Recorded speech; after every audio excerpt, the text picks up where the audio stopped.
بسم اللہ الرحمن الرحیم۔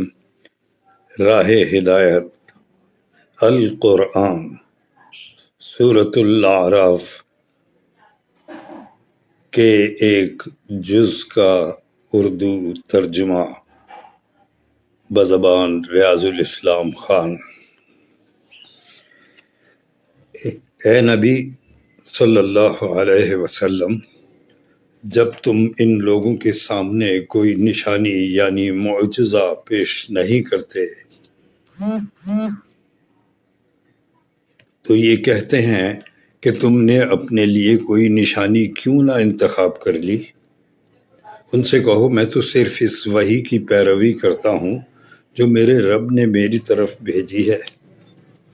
یہ بصیرت کی روشنیاں ہیں تمہارے رب کی طرف سے اور ہدایت اور رحمت ہے ان لوگوں کے لیے جو اسے قبول کریں۔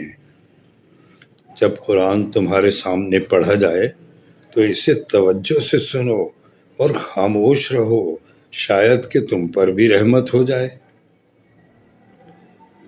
اے نبی، اپنے رب کو صبح و شام یاد کیا کرو، دل ہی دل میں زاری اور خوف کے ساتھ، اور زبان سے بھی ہلکی آواز کے ساتھ۔ تم ان لوگوں میں سے نہ ہو جاؤ جو غفلت میں پڑے ہوئے ہیں۔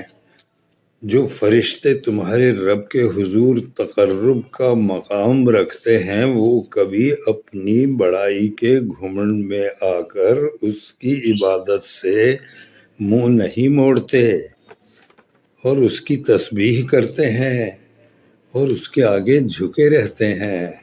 صدق اللہ مولانا العظیم و صدق رسولہ الکریم۔